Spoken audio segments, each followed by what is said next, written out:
Hey YouTubers and toy train lovers, show you a new item I recently picked up. It's a number 42 Rio Grande 44 tonner switcher, and it was made by Bachmann. It is made by Bachmann, who of course was Williams.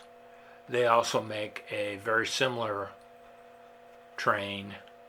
I wouldn't be surprised if it's the same cab for Mike's Train House, although they cost quite a bit more.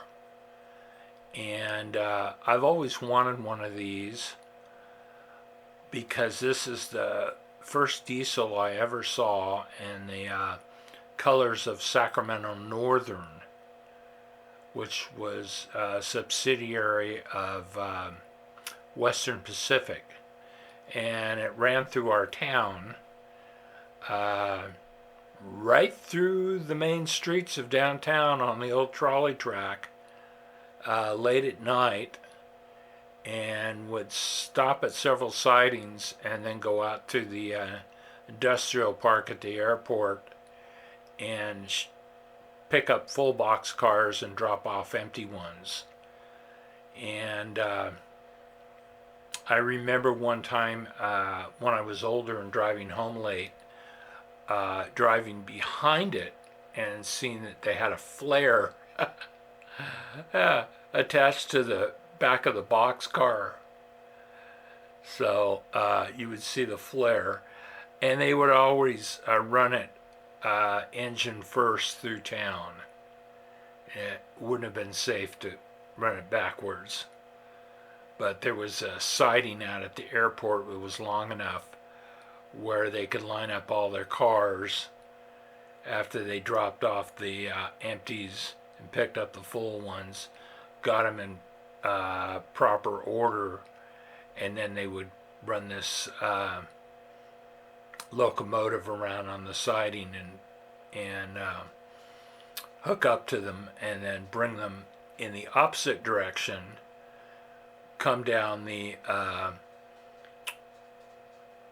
what we call the esplanade, which obviously should be pronounced esplanade, but don't ask me. It's where I come from, and it's what people call it.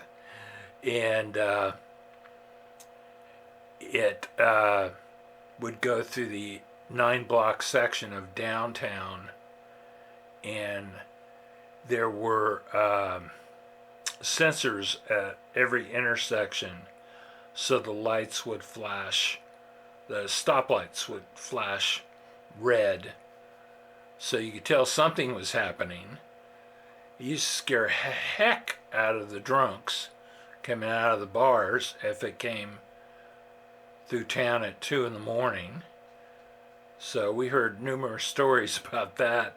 Dad would hear it at the Elks Club about so-and-so getting into his car and having a few too many beers and being frightened to death by the train coming through town, forgetting about it. But I remember being in town one time when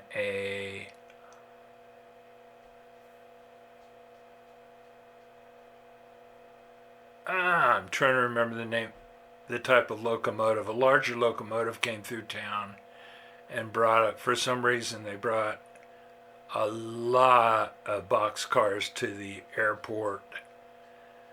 And General Service GP7. It was a GP7, and it felt like we were having a little bit of an earthquake. So they ran the GP7 through town once. But generally this is what you would see every night. And of course I wasn't out every night, so I didn't see it. But you could hear the horn blaring when some idiot tried to pass it or get in front of it, but from my house. But that's basically all I knew about it, unless I was downtown. But I really have always wanted one of these because it reminds me of my youth. And let's pull it up a little.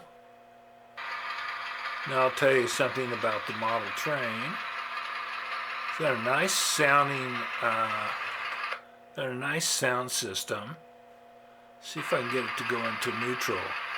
There we go. Sounds like an old Model T. But this is about what they sounded like. And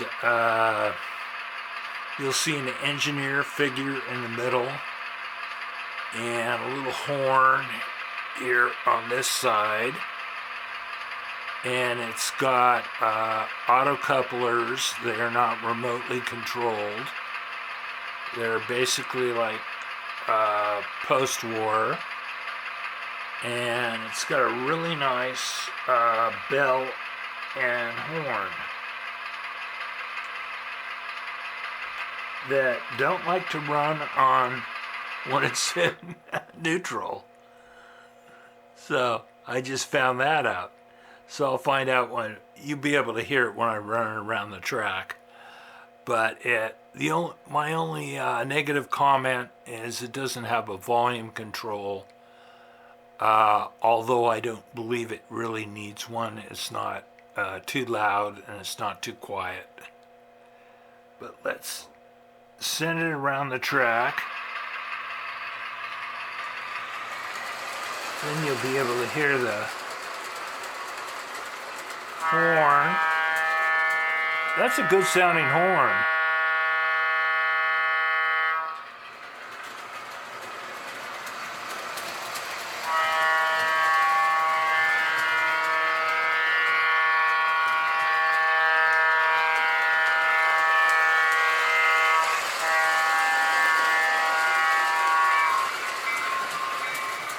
Nice bell sound.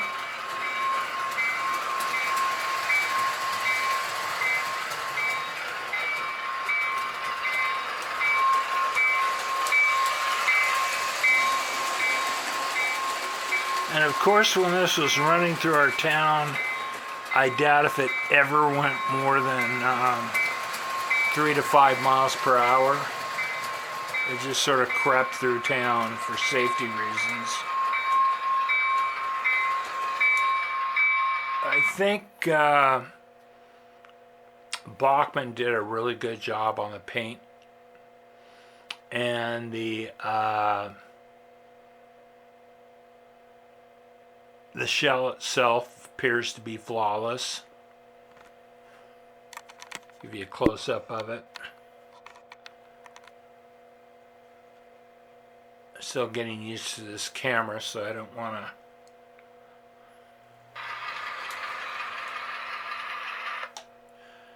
Yeah, Rio Grande stands out really nice.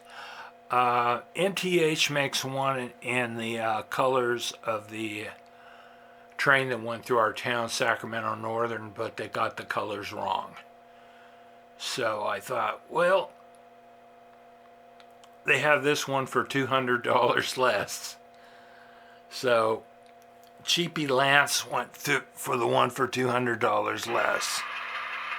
Here's a good view of the engineer figure. And I believe the seat he was sitting on, he was always sitting when he was operating the train, would swivel and he could operate it from the opposite direction. So that was very handy. This was really a very highly useful little locomotive. They are still using them all over the world. They don't make them anymore, of course, but it's a cool addition to my railroad, and also reminds me of my youth, of